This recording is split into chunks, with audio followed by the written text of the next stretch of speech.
And welcome to a new edition of the Reigns on the Cardinals podcast. Rob Reigns, Mike Reigns here as we unbelievably have less than a week to go in spring training. It seems like we were just arriving in Florida about a month ago doing our first podcast of the spring training. And here we are, lo and behold, 4 games left in Florida, a week away from opening day in St. Louis. It went fast. It will be here before we know it. It went very quickly. And you've already seen the weather forecast for opening day, and it's changed a lot in the last 24 hours. It looks great. As of right now, sunny and 80 degrees, and there's still just a few tickets remaining I saw for only $49. So opening day is not a day you want to miss in St. Louis. And we do know now officially, we'll get to more conversation about him in a minute, but Matthew Liberatore was officially named on Wednesday to be the starting pitcher for opening day. We kind of had all suspected that. It was unofficially, in the works, but Ali finally told Matthew this morning that he was going to be the choice, and Matthew was very excited. So that was one of the little kind of pieces of news today that happened down here at Cardinal camp. The other just also involved the starting pitching, concerned Richard Fitts, who was optioned to Memphis. I think everybody kind of was surprised by that move. And Mike, I know you've got a little bit of comments on it as well. Well, we had talked a lot about the option of a six-man rotation, and for whatever reason, I guess Ali and Heim just don't really seem to make that or want that to be a thing, right? Because I think this move of Fitts all but locks up your 5 starters right now, and what it means is we're going to see more out of Andre Palante than some of us had probably hoped or wanted. And my biggest concern, or I guess question, is the comment that has been said all spring between Ali and Heim is short-term versus long-term. So the question is, I guess Palante, in their eyes, projects more in the short term right now than he does the long term, and maybe Fitts is the other way around. I don't really know. So I guess that's my biggest takeaway to start with. First is we're going to see more of Andre Palante this year than I had wanted to, I guess. Well, and I think you got to remember too. I mean, I think last year was kind of an exception where you had a rotation that basically stayed the same all year long until you made the trades at the deadline. Usually that doesn't happen. Somebody will get hurt, somebody will be ineffective, and they'll make a change or whatever. So I don't think necessarily the 5 starters that the Cardinals are going to start the season with will still be the same 5 starters that are going to have come June or July. What Ali told us today basically was that Fitts will occupy the role that Michael McGreevy had, for the first half of last season, which would be the de facto 6th starter every time that they need somebody to come up and fill in or take a spot start or something like that. They're going to have him ready to be that guy. And I guess you also look at the schedule in April. There's a lot of off days in April, and you're going to have weather issues probably places that the Cardinals are playing early on in the season. So maybe that was the part of the decision as well, and the fact that he coming off an injury, didn't pitch a full season last year. So I can kind of see some of the merits of it. But I think long term, as you want to agree, I think Richard Fitts certainly has a much higher ceiling than Andre Palante. The other thing, too, to me is long term, I think Palante projects on another team as a bullpen arm. He probably is not a starter on some of these other teams, but we just need bodies right now to fill out that rotation for a few guys that aren't ready yet. So that's why Palante is in the rotation for us. But to me, if I'm looking at being able to think about, hey, do I want to try to trade Palante in the middle of the season to get something out of him? To me, that value in Palante is a middle relief kind of guy. And a contending team may want him as that. But if he's projected to be a starter for us all year, I don't feel like we're going to get the value out of him that we could if we were to trade him. He actually has had a pretty good spring, and I know that the spring training numbers sometimes can be a little bit misleading, and you can read something sometimes into them. We've talked about before how players have had great springs and then couldn't do anything once the regular season began. And we also have seen players that were horrible in spring training and then all of a sudden went crazy when the regular season began. So we'll just have to wait and see. But as of now, he's going to be one of the 5 starters at least to start the season. My concern is. And obviously I have a few, but someone that pitches to that level of contact, and we've talked about it before, he's gotten kind of lucky with some of the defense and the jams that he gets out of. I also feel like he throws a lot of pitches, a lot of wasteful pitches. He's not very concise with what he's trying to do. At the end of the day, you look up and he's at 90 pitches in the 6th inning because he just throws a lot. Now, has it worked so far? Yes. And do I hope it works this year? Yes. But I think this rotation could be better with Fitz in it instead of Palante. But I understand that Fitz needs to work his arm up a little bit too. And the other thing that could change at some point is, and you and I talked about this, I think the guy that we've gotten in the trades over the winter, that actually of guys who are close to being ready, not the guys who are farther down into the farm system, but the guy who's probably had the highest ceiling of any of those pitchers is Hunter Dobbins. And the fact that he's going to start the season on the injured list, he's working his way back from the torn ACL. I think you're going to see him starting in St. Louis fairly soon as well. And again, that's why to me, I kind of wonder now maybe Palante shifts at some point here to the pen, but that's why I think you would have more out of Palante in the bullpen than you would as a starter, simply because if Fitz and Dobbins are projected to come up here middle of the season, then there's going to be an odd man out. And who's that guy? And where's your trade bait for Palante? And that doesn't even count Quinn Matthews, Bryson Mott, some of the other young arms that are going to be developing down. Memphis is going to have a pretty good starting rotation. So as of now, we mentioned a minute ago, Matthew Liberatore officially named the Cardinals opening day starter, a decision I think that has merit to it. Obviously, he's kind of the returning guy that's has the most starts of any guy who has been on the club. And it's had a very good spring, so no surprise that he got the job. And I think he was very excited about it. He said he wished opening day was tomorrow. So the interesting thing about Liberatore, Mike, I'll put you on the spot. The last Cardinals left-handed pitchers to start on opening day. Got a guess? The last Cardinals left-hander to start on opening day. Man, that's going to be a while since we've had one. I'll give you the year, 1999. 1999. Wow, that's going to be that's a Donovan shot. Osborne. Donovan Osborne. Wow, that's a pretty solid pullback. And Liberatore said the year he was born. So that's the last time maybe that's a good sign we had. Is that karma or whatever they call that thing? Yeah, but Libby's done nothing but great things this spring, and he looked great last year, so he's very deserving of this opening day nod. And the thing that we've talked about before is this pitching staff needs more swing and miss stuff. I know we don't pay attention to the stats. He's only thrown 10 innings in a spring training game so far on actual fields where the stats are counting, but that's 14 strikeouts in those 10 innings. That's the numbers you want to see. And the other guy, Kyle Leahy, has more strikeouts than innings pitched too. So the biggest thing that we've talked about before is this team needs more swing and miss stuff if they want to get to the postseason, they want to be successful. And Libby is developing into a guy that can do that. I don't know what the order of the starters is going to be yet. They haven't finished that up behind Liberatore, but the other four are now going to be Dustin May, Michael McGreevy, Kyle Leahy, and Palante. I like the first four a lot. I think they have a really high upside. They're going to be better probably than people think. And I think, again, when it comes down to Palante, it comes down to pitching to contact. Are the hits going where they need them to go? Because we've talked about it before. Sometimes this staff last year, and Michaelis was especially bad at it, just getting, as we call it, dinked to death. These little bloop hits that would just drop in everywhere because he's not missing many bats.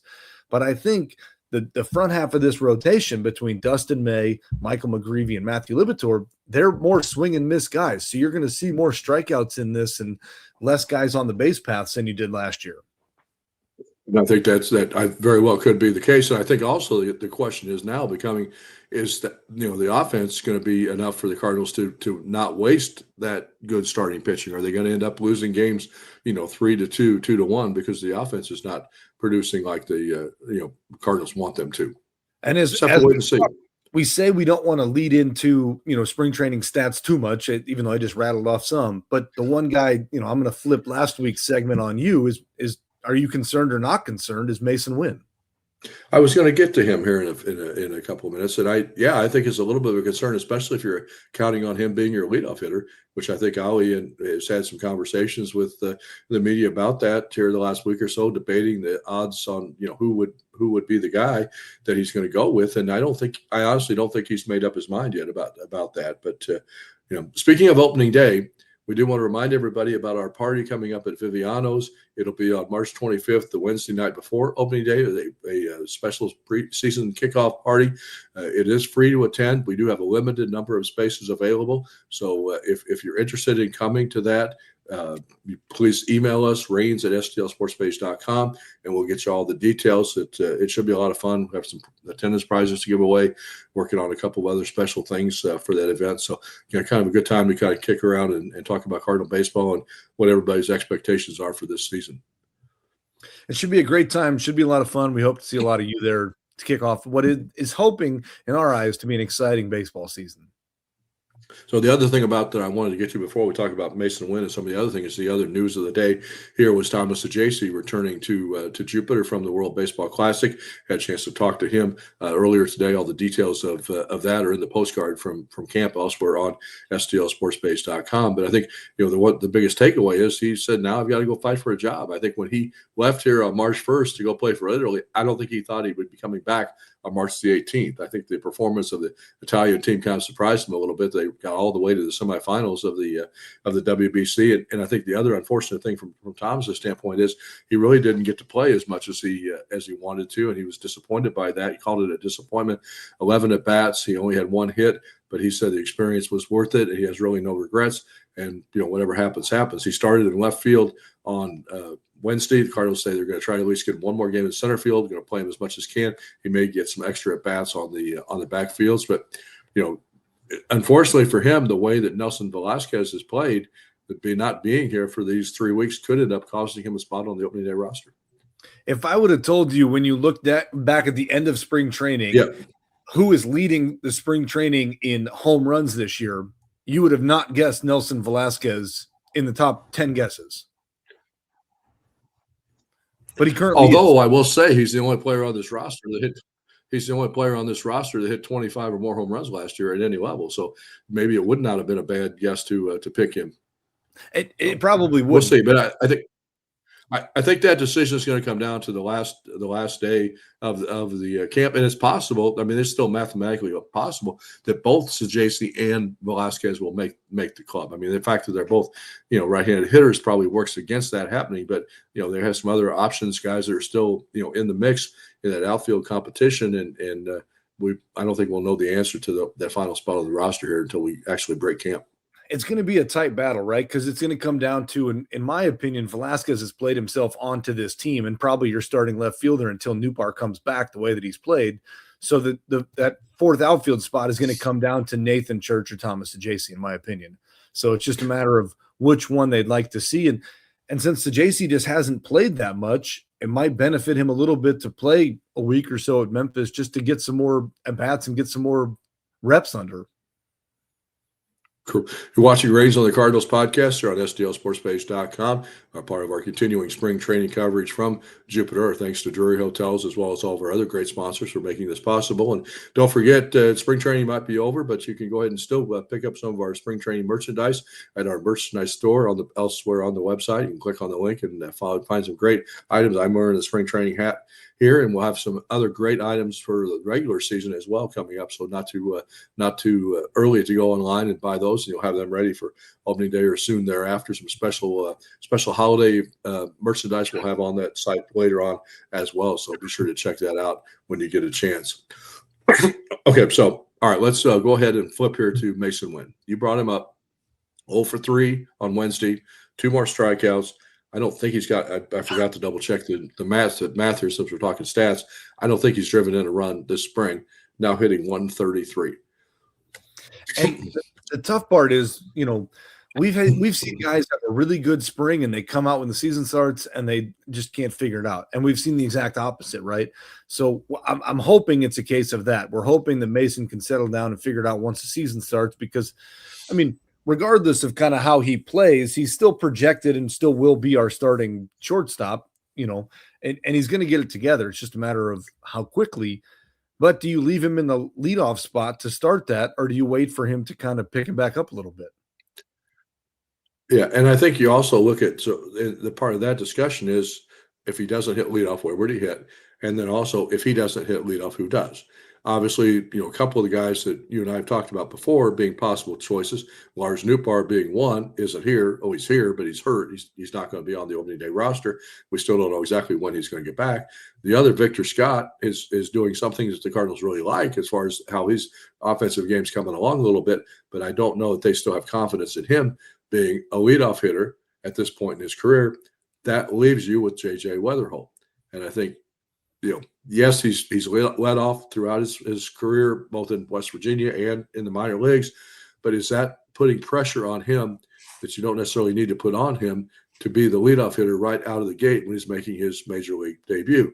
And if he struggles in that role, how would he handle then shifting positions, and where else would he shift to in the batting order? So it's not a simple decision. I think it is pretty. You wish Wynn was hitting better. You wish he walked more. But I think there's reasons why. If I had to put a milkshake on it, he will probably be batting leadoff on Thursday against Tampa Bay. And I think that's probably the right move. If it was my call, Wynn's batting leadoff and JJ's batting second, and you're not rushing into JJ too much, but with how well he's playing right now, that should help Wynn see some better pitches and help see some recognition from it. So I'm hoping the change of scenery, getting back here, getting the season started, is just kind of the change that Mason needs to jump out and get going. And he's obviously had good springs and bad springs before, and he knows what he's got to do in the regular season. So he's not, even though he's not got tons of years of experience, he does have enough experience in the big leagues. I don't think he's overly concerned about the numbers. I don't think the Cardinals are overly concerned about the numbers, except when it comes to should he be hitting leadoff. And right now, I don't know if there's another option. There are guys that could do it, but probably not the best option. So I think that's probably why you'll see him there. Now, if we get 2 weeks into the season and he's still not hitting and nothing's happening, then you'll definitely see some change there. But for right now, I would see him starting their leadoff opening day. The other positive thing I think that's happened the last week or so is I think you're seeing some better performances out of Nolan Gorman.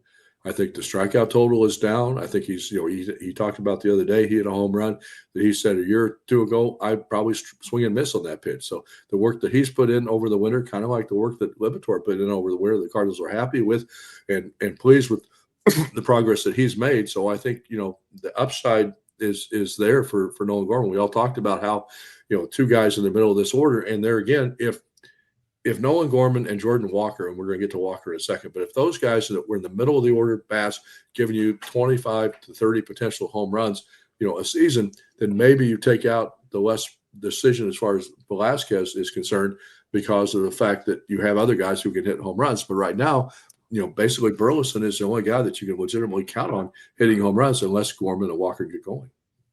And I think also, I bet you get a few out of J.J. Weatherholt, even though that's not necessarily his game. I think you're going to get a few out of him once he settles down. But Gorman, to me, is a guy that can really, if everything clicks the way that it should, he can easily outperform what we were getting out of Arenado the last few years.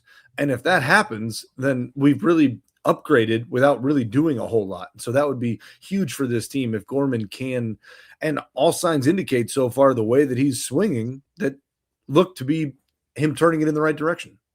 Yeah, very, very positive. Unfortunately, I wish I had better news to report about Jordan Walker because the other half of that 1-2 combination, and I can't understand exactly what's going on, but unfortunately, it's just not working. He spent 3 days in the Cardinals' new hitting lab working on it, and has come out and has not looked very good the last 2 days after that. It was 0 for 3 on Wednesday, 2 more strikeouts. So they're committed to playing Jordan Walker in right field. He's going to be in right field where the regular season begins.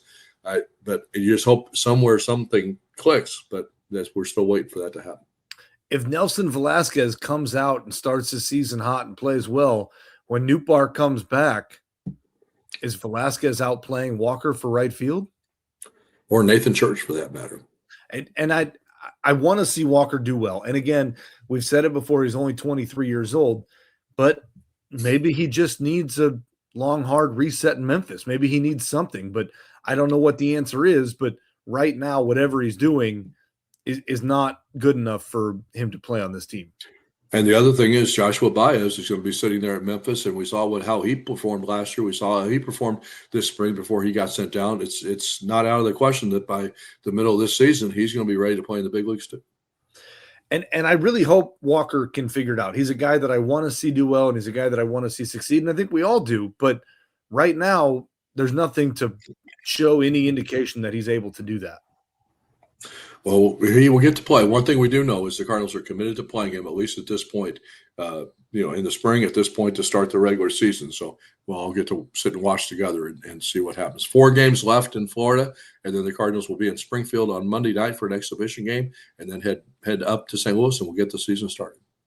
And the hope really is if Mason can figure this out a little bit and JJ is able to continue what looks like he's been able to do just fine, really the only one not hitting in this lineup would be Walker. And you can get away with that. You can hide him in the lineup kind of if everybody else is hitting. But if all of a sudden Gorman starts striking out and Mason's not hitting, this could be a rough stretch to start the season. So that's where when I say I'm excited about this team, it just those few things need to click to go right. Now, if they do, this team's going to be better than we say they are.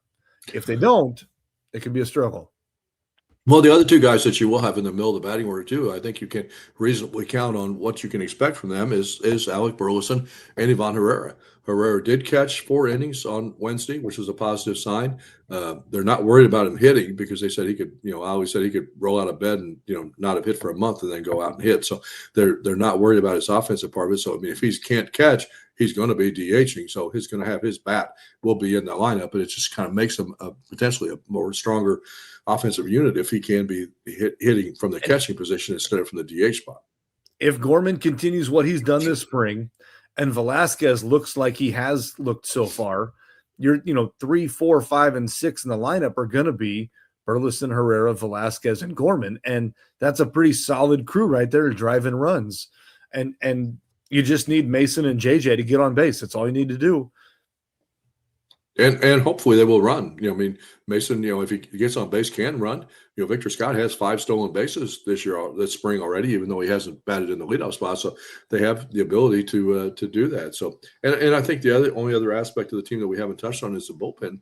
There's still a couple open spots there, but it looks like Justin Brule is going to be the second left-hander after the option of Packy Naughton to Memphis, and then it looks like Roycroft has earned a spot, and I think George Soriano has earned a spot the way he's pitched, the guy they got from Washington in that trade right at the start of spring training for Andre Gordillo. So, there's only really 2 spots technically open now with Fitz getting options. So we'll see who gets those spots. Might be Matt Pouchard, the Rule 5 pick. So we'll see who's going to end up with those final spots. That's something to watch for the last 4 days here. There are a few more spots to watch for the competition within the last week, and there always are. But to me, we talked about this before, and people were upset when we traded Helsley and some of the other bullpen guys that we traded last year. But really, I think overall, top to bottom, this pitching staff is going to be much stronger this year than they were last year. There's certainly more depth in the middle rotation guys within the bullpen. You've got a few more guys that you can go to and don't have to worry as much. So I'm excited to watch what they can do. And hopefully Ollie's got a few more options that he doesn't have to ride the same 3 guys every game. He can kind of bounce around a little bit, which should stretch them out in the long run too. Yeah, I think so. I think the back end of the bullpen is in very, very good shape. You got, Romero from the left side. You got O'Brien, Swanson, and Ryan Stanek on the right side. There's going to be taking most of those 7th, 8th, 9th innings, I think. So if you can get a good start out of a starting pitcher, you got some guys who could be in the middle of that bullpen, and then go to one of those big guys at the back. So I've seen a lot of the things that I've liked this spring down here. I think there's a lot of reason for optimism, and I think that the team is going to be better than people think. You don't win games in spring training that count in the regular season. You don't win games on paper. You have to go out on the field and do it. But I think the energy is good on this team. I think everybody has enjoyed the refresh, the start, the change in leadership in the organization. Some of the moves that you've made to bring in younger players to kind of take leadership roles. So I think as we sit here a week before opening day, I'm ready to get this thing going and see what happens. And I'll say this. I've seen a lot of, let's say if I was a betting man, I've seen a lot of the sites out there that have the Cardinals at about 69.5 wins this year. And I don't see it being that low. Maybe I'm naive or missing something, but I think this team can win 75 to 80 games. Well, we'll see. Speaking of winning games, that's what you try to do. If you our producer Sally just popped that up. I should have mentioned that. Hopefully, you had a chance to read the feature that we did on Casey Chenoweth, the new assistant hitting coach, earlier this week. It's on the site. Really interesting backstory. If you missed it or didn't get a chance to look for it, please do so because I think you'll enjoy the story and get to find out more about his how he got to this position, and I think you'll really enjoy it. So, and pleased with the response that we've had to the story as well. But And what I was going to mention, I go hope that ahead. Sorry. I hope that he can be the guy that be by Walker's side all year to kind of help him get out of this funk. So Yeah, that's where he's facing he's facing a challenge with that. That's for he is sure. for sure. But I wanted to mention the NCAA bracket challenge. You're trying to win games in March. The ones that count are the ones in the NCAA basketball tournament. So I know you're about to make your picks on our pool. If you were in the pool a year ago, you should have gotten that link, and you can just fill out your brackets. You got until he's going to the Mizzou bandwagon already. Put him in. Don't worry.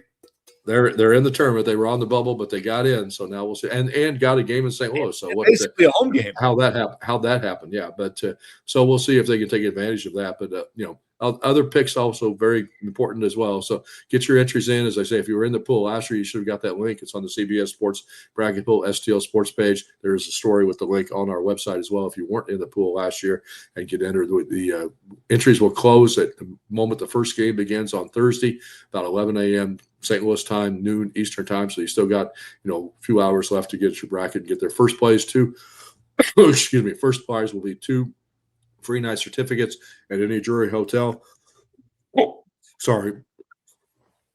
As well as two tickets to the Cardinals game of your choice, mutually agreeable date later on this season. Lots of great prizes, lots of fun to have. A lot of people in the contest, so we hope to see you in there so that a few more people can try to come up with some. It's always a tough challenge and always a tough battle to pick the right ones, but let's hope we can pull off the right upsets this year. Absolutely. We'll see what happens. You or I never win, but we'll give it a shot and see what happens. So appreciate everybody who was entered that contest, as well as appreciate everybody who tuned into this edition of the Reins on the Cardinals podcast. Next week, we'll be back in St. Louis and talking about opening day here coming up on the program. So just remember to do good, have fun, and watch baseball. We'll talk to you again soon on STLSportsPage.com.